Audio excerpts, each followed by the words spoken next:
नमस्कार, आदाब, सत श्री अकाल। माय इन्वेंशंस एक ऑटोबायोग्राफी आत्मकथा है जो महान वैज्ञानिक और आविष्कारक निकोला टेस्ला ने खुद लिखी थी।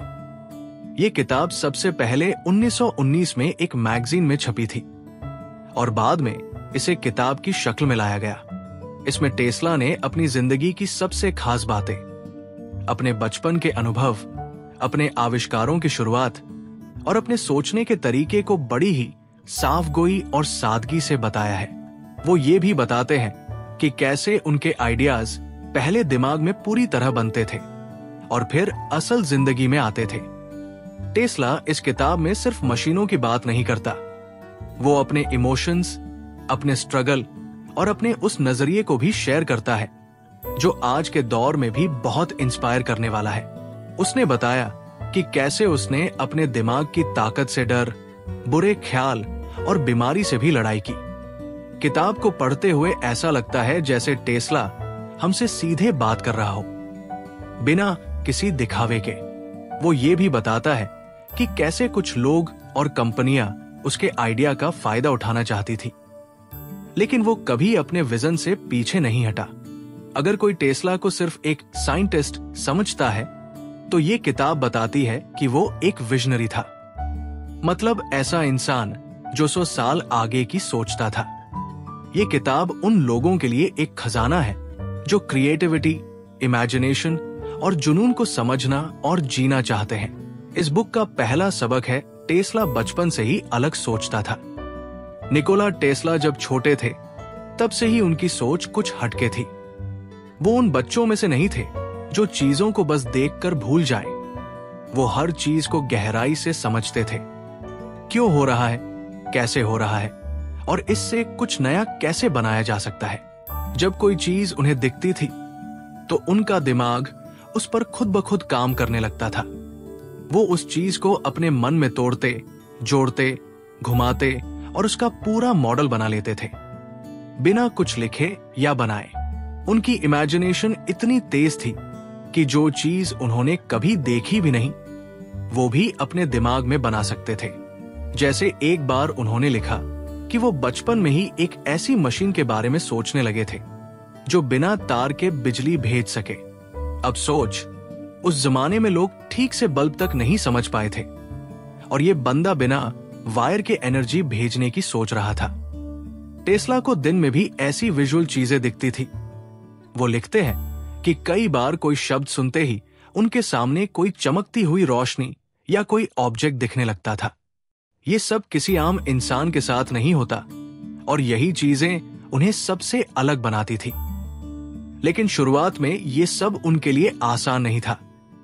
कई बार उन्हें डर लगता था, कंफ्यूजन होता था, लेकिन फिर उन्होंने अपने दिमाग को इतना कंट्रोल करना सीख लिया कि इमेजिनेशन उनकी सबसे बड़ी ताकत बन गई।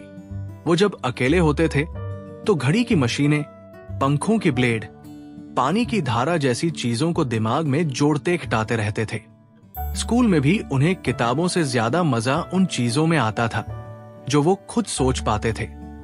वो ये भी कहते हैं कि उन्हें अगर एक बार कुछ दिखा दिया जाए तो वो उसे पूरी जिंदगी भूलते नहीं थे। फोटोग्राफिक मेमोरी थी उनके पास। मतलब बचपन से ही टेस्ला ऐसे दिमाग के मालिक थे जो चीजों को बस समझता नहीं था, उन्हें फिर से गढ़ता था। यही वजह है कि उनकी आगे की इन्वेंशंस भी इतनी कमाल की रहीं, क्योंकि उनका दिमाग पहले से ही एक लैब की तरह चलता था। सोनम वांगचुक बचपन से ही उन लोगों में से थे जो चीजों को बस मानते नहीं थे, सवाल करते थे। वो लद्दाख के एक छोटे से गांव में पैदा हुए जहां ना ढंग के स्कूल थे, ना किताबें और ना ही अच्छी टीचिंग। उनके स्कूल में जो टीचर पढ़ाते थे वो हिंदी और अंग्रेजी में बोलते थे और सोनम उन भाषाओं को समझते ही नहीं थे क्योंकि उनकी मातृभाषा लद्दाखी थी। अब सोच, बाकी बच्चे होते तो डर जाते, लेकिन सोनम ने हार नहीं मानी। वो खुद से चीजें सीखने लगे, किताबें उलटने पलटने लगे और जो भी देखते थे उसे दिमाग में तोड़-मरोड़ कर समझने की कोशिश करते थे। बचपन में ही उन्होंने महसूस किया कि पढ़ाई सिर्फ रटने से नहीं होती, समझने से होती है। जब स्कूल सिस्टम में उन्हें मजा नहीं आया तो उन्होंने ठान लिया कि जो सिस्टम उन्हें काम का नहीं लगा वो उसमें बदलाव लाएंगे।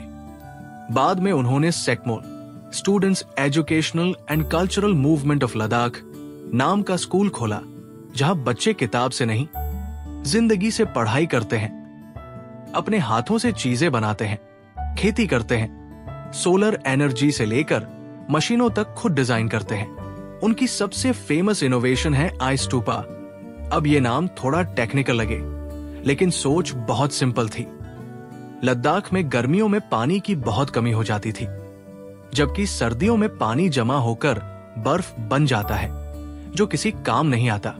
तो सोनम ने सोचा, क्यों ना उस बर्फ को कुछ ऐसे तरीके से इकट्ठा किया जाए कि वो गर्मियों तक धीरे धीरे पिघले और लोगों को पानी मिलता रहे।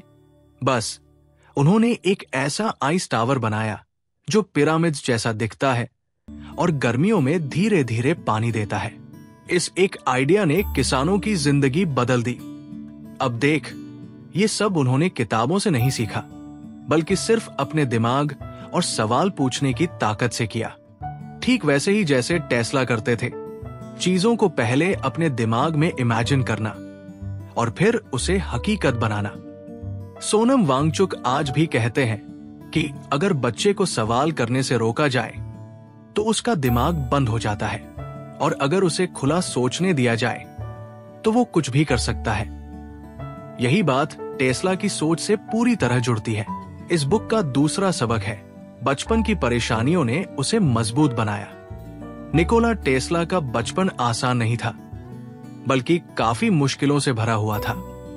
जब वो छोटे थे तो उन्हें अजीब अजीब चीजें दिखती थी, तेज रोशनी, डरावने विजन और दिमाग में ऐसी तस्वीरें जो किसी आम बच्चे को डरा सकती थी। कई बार वो इतने परेशान हो जाते थे कि उन्हें लगता था उनके साथ कुछ गड़बड़ है।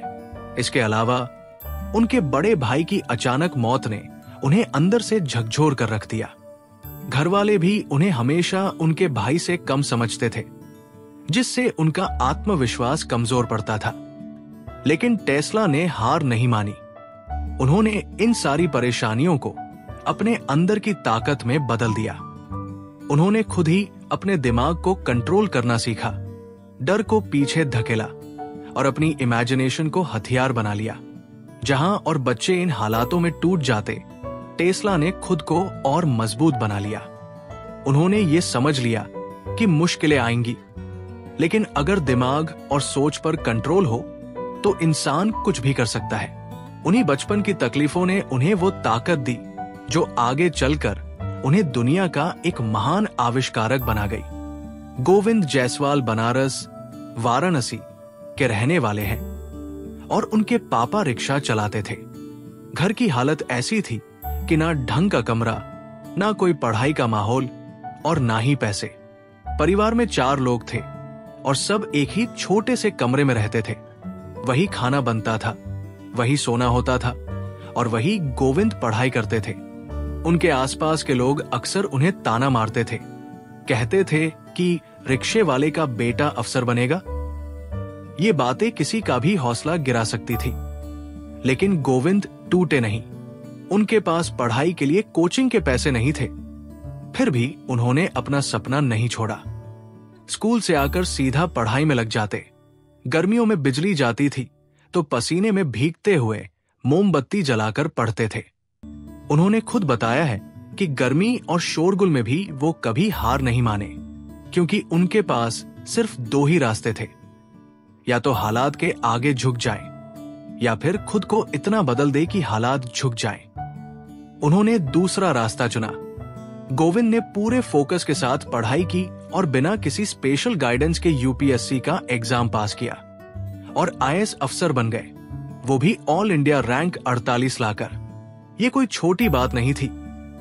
ये उस इंसान की जीत थी जिसने बचपन से गरीबी, ताने, अकेलापन और संघर्ष सब झेला था, लेकिन हार नहीं मानी। आज वो न सिर्फ अफसर है, बल्कि लाखों गरीब बच्चों के लिए एक उम्मीद की मिसाल है। उनकी पूरी कहानी टेस्ला की तरह ही लगती है, जहां बचपन की मुश्किलें इंसान को कमजोर नहीं बनाती, बल्कि अंदर से आग भर देती है।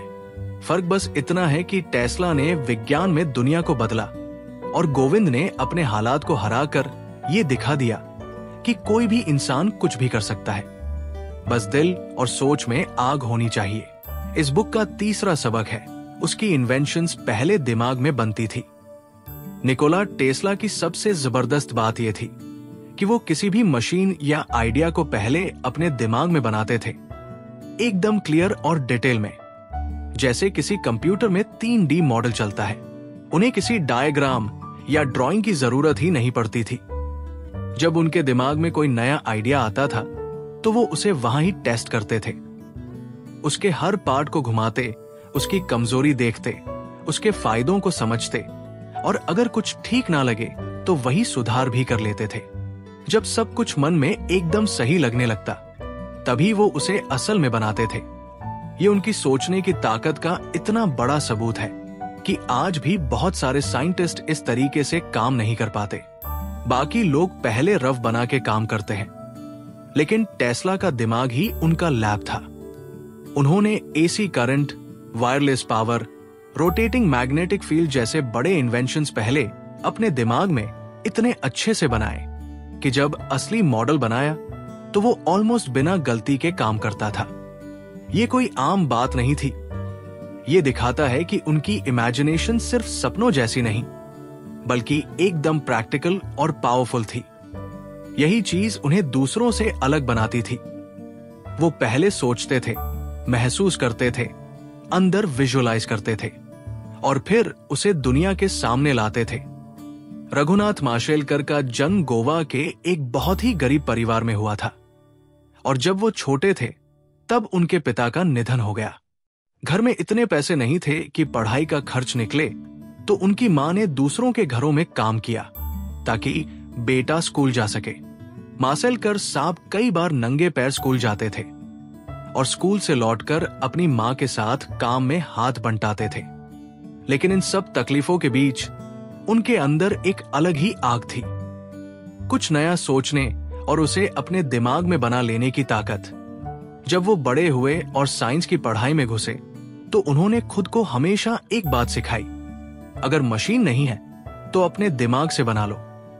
उनके पास बड़े बड़े लैब्स, आधुनिक टेक्नोलॉजी या महंगे इंस्ट्रूमेंट्स नहीं थे, लेकिन उन्होंने कभी उसे बहाना नहीं बनाया। उनके इनोवेशन अक्सर उनकी सोच में ही तैयार होते थे। वो चीजों को पहले इमेजिन करते, विजुअलाइज करते, हर एंगल से सोचते, फिर उसका सल्यूशन खुद के दिमाग में ही तैयार करते थे। जैसे टेस्ला दिमाग में मशीन चलाकर उसकी परफॉर्मेंस चेक कर लेते थे, वैसे ही माशेलकर भी कोई केमिकल प्रोसेस या इंडस्ट्रियल टेक्नोलॉजी पहले सोचते थे कि अगर ऐसा किया तो क्या होगा। एक बार उन्होंने इंडियन केमिकल इंडस्ट्री में एक ऐसा प्रोसेस डिजाइन किया जो फॉरेन पेटेंट्स को टक्कर देता था, और वो भी बिना किसी फॉरेन हेल्प के। उन्होंने एक इंटरनेशनल पेटेंट को चैलेंज करके उसे इनवैलिडेट भी करवा दिया ताकि भारत की इंडस्ट्री को वो तकनीक फ्री में मिल सके। सोच उस लेवल की थी कि इनका एक आइडिया एक पूरी इंडस्ट्री को बदल सकता था, और वो भी बिना किसी फैंसी टूल्स के, बस प्योर सोच और एनालिसिस से। माशेलकर जी कहते थे, रिसोर्सेज की कमी तुम्हारे आइडिया को नहीं रोक सकती अगर तुम्हारे पास सोचने की ताकत है। उन्होंने अपने दिमाग को ही लैब बना लिया था। वहां एक्सपेरिमेंट्स चलते थे, आइडियाज बनते थे, टेस्ट होते थे, और जब सब पक्का हो जाता तभी वो हाथ में टूल्स उठाते थे। आज भी उन्हें लोग इनोवेशन वॉरियर कहते हैं, लेकिन अफसोस जितनी इज्जत उन्हें मिलनी चाहिए थी उतनी आम लोगों को उनके बारे में जानकारी नहीं है। ठीक वैसे ही जैसे टेस्ला को उनके टाइम पर पूरा क्रेडिट नहीं मिला। इस बुक का चौथा सबक है, पैसे से ज्यादा उसे आइडिया की वैल्यू थी। निकोला टेस्ला के लिए पैसे कभी सबसे जरूरी चीज नहीं थे, उनके लिए सबसे बड़ी चीज थी आइडिया। वो मानते थे कि असली ताकत उस सोच में होती है जो इंसान की जिंदगी बदल सकती है या पूरी दुनिया का तरीका बदल सकती है। टेस्ला ने कई ऐसे इन्वेंशंस किए जो अगर वो चाहते तो करोड़ों अरबों में बेच सकते थे, जैसे AC, alternating current system, wireless energy का आइडिया, टेस्ला कॉइल, रेडियो से जुड़ी टेक्नोलॉजी। लेकिन उन्होंने कभी भी इन चीजों को सिर्फ कमाने का जरिया नहीं बनाया। उन्हें पैसे कमाने के कई मौके मिले, बड़े बड़े बिजनेसमैन उनके पास आए, लेकिन टेस्ला का फोकस था कि ये टेक्नोलॉजी इंसानियत के काम आए, लोगों की जिंदगी आसान बनाए। एक बार उन्होंने खुद कहा था, मैं पैसों के पीछे नहीं भागता, मेरे इन्वेंशंस लोगों को फ्री में मिलनी चाहिए। यहां तक कि उन्होंने अपनी कुछ पेटेंट्स भी जानबूझकर छोड़ दी ताकि दुनिया आगे बढ़ सके, जबकि दूसरे इन्वेंटर्स अपने आइडिया पर कॉपीराइट लगा के बैठे रहते हैं। टेस्ला ने कभी ये सोच ही नहीं रखी। असल में टेस्ला को लगता था कि पैसा तो आता जाता रहेगा, लेकिन अगर एक आइडिया लोगों की मदद कर गया तो वो हमेशा के लिए जिंदा रहेगा। इसीलिए जब वो बूढ़े हो गए, अकेले हो गए और पैसे नहीं थे, तब भी उन्होंने कभी अफसोस नहीं किया, क्योंकि उनके पास वो संतुष्टि थी कि उन्होंने दुनिया को कुछ सच्चा और काम का दिया है। अरुणाचलम मुरुगनाथम एक मिडिल क्लास फैमिली से थे। पढ़ाई बहुत ज्यादा नहीं की, काम करते थे वेल्डर के तौर पर। जिंदगी सीधी सादी चल रही थी, लेकिन एक दिन कुछ ऐसा हुआ जिसने उनकी सोच ही बदल दी। उन्होंने देखा कि उनकी बीवी शांति फटे पुराने गंदे कपड़ों का इस्तेमाल करती है पीरियड्स के समय, क्योंकि मार्केट में मिलने वाले सैनिटरी पैड बहुत महंगे थे। एक पैकेट की कीमत थी 40 रुपए, जो उस वक्त उनके पूरे हफ्ते के राशन का खर्चा था। ये बात अरुण को अंदर से हिला गई। उन्होंने बीवी से पूछा कि तुमने ये बात पहले क्यों नहीं बताई? तब उन्हें समझ आया कि भारत में कितनी महिलाएं आज भी चुपचाप इस दर्द को झेल रही हैं, क्योंकि या तो पैसा नहीं है या फिर सामाजिक शर्म और चुप्पी ने उन्हें दबा दिया है। उसी दिन से अरुण ने ठान लिया, मैं खुद ऐसा पैड बनाऊंगा जो सस्ता हो, अच्छा हो और हर औरत तक पहुंचे। अब तू सोच, एक ऐसा आदमी जिसने कभी बायोलॉजी नहीं पढ़ी, जिसने मेडिकल साइंस को छुआ भी नहीं, वो सैनिटरी पैड बनाने की रिसर्च में लग गया। गांव में लोगों ने उसका मजाक उड़ाया, बीवी और मां ने भी उसे छोड़ दिया, क्योंकि सबको लगा वो पागल हो गया है। लेकिन अरुण ने हार नहीं मानी। वो खुद पर एक्सपेरिमेंट करता था, खुद पैड पहनकर देखता था कि कितनी देर सूखा रहता है। फिर जाकर समझ आता था कि कहाँ गलती हो रही है। सालों की मेहनत के बाद उसने एक low cost pad making machine बना दी, जो लाखों की मशीनों के मुकाबले बस 65,000 रुपए की थी और बहुत ही सिंपल तरीके से काम करती थी। अब आया असली मोड़। वो इसे बेच सकता था किसी बड़ी कंपनी को, पैसा कमा सकता था करोड़ों में, पेटेंट लेकर बंद कर सकता था एक्सेस। लेकिन उसने ऐसा नहीं किया। उसने ये मशीन गांव की महिलाओं को ट्रेनिंग देकर दी ताकि वो खुद पैड बना सके, बेच सके, आत्मनिर्भर बन सके। उसने पैसों के पीछे नहीं भागा। उसकी सोच थी, अगर मेरी मशीन से किसी औरत को इज्जत की जिंदगी मिल सकती है तो ये सबसे बड़ा मुनाफा है। आज उसके पैड और मशीनें भारत के 27 से ज्यादा राज्यों में और कई देशों में चल रही हैं। लेकिन अरुण खुद अभी भी एक सिंपल इंसान की तरह रहते हैं। उन्हें कई इंटरनेशनल अवार्ड मिले, उन पर फिल्म भी बनी पद्मन, लेकिन उन्होंने कभी खुद को बड़ा नहीं समझा। उनकी ये लाइन बहुत याद रखने लायक है, I am not interested in money, I am interested in seeing smiles on women's faces. यही टेस्ला की सोच भी थी कि आइडिया दुनिया बदलता है, पैसा नहीं। इस बुक का 5वां सबक है, उसका सपना पूरी दुनिया को फ्री एनर्जी देना था। निकोला टेस्ला कोई आम वैज्ञानिक नहीं था। उसका सपना सिर्फ मशीनें बनाना या नाम कमाना नहीं था। उसका सबसे बड़ा सपना था कि पूरी दुनिया को फ्री में बिजली मिले, बिना तारों के, बिना मीटर के, बिना बिल के। वो चाहता था कि हर इंसान, चाहे वो किसी अमीर शहर में रहता हो या किसी दूर दराज गांव में, उसे बिजली और पावर फ्री में मिले, जैसे हवा और धूप मिलती है। उसे लगता था कि अगर सूरज हर किसी पर एक जैसा चमकता है तो बिजली भी हर किसी की होनी चाहिए, ना कि कुछ गिनी चुनी कंपनियों या अमीर लोगों के हाथ में। इसी सोच के साथ टेस्ला ने एक बहुत बड़ा प्रोजेक्ट शुरू किया था, वार्डनक्लाइफ टावर, जिसे वो न्यूयॉर्क में बना रहा था। ये एक तरह का वायरलेस टावर था। जो धरती की एनर्जी को पकड़कर हवा के जरिए दुनिया में कहीं भी ट्रांसमिट कर सकता था, बिना किसी तार के। मतलब सोच कि तू इंडिया में है और तुझे अमेरिका से बिजली मिल रही है, और वो भी फ्री में। टेस्ला का मानना था कि ये पॉसिबल है और वो इसे करके दिखाने वाला था। लेकिन भाई, जिस दिन लोगों को समझ आया कि अगर टेस्ला की ये टेक्नोलॉजी काम कर गई तो जो कंपनियां बिजली बेचकर अरबों कमा रही हैं, उनका धंधा बंद हो जाएगा, तो उन्होंने उसका फंडिंग बंद कर दिया, उसे अकेला छोड़ दिया। जेपी मॉर्गन जैसे बड़े इन्वेस्टर्स पीछे हट गए, क्योंकि टेस्ला ने बोल दिया था कि I want to give free energy to the people, और जो चीज फ्री होगी उस पर कोई मुनाफा नहीं कमा सकता। टेस्ला का वो सपना अधूरा रह गया, लेकिन उसकी सोच आज भी लोगों के दिलों में जिंदा है। आज जब सोलर एनर्जी, वायरलेस चार्जिंग या फ्री इंटरनेट जैसी चीजों की बात होती है, तो समझ लेना कि टेस्ला ये सब 100 साल पहले सोच चुका था। उसके लिए असली दौलत ये थी कि उसका आइडिया किसी के काम आए, किसी की जिंदगी रोशन करे, और वो भी बिना किसी कीमत के। उदया कुमार वो इंसान है जिसने हमारे देश का रुपया का सिंबल डिजाइन किया है।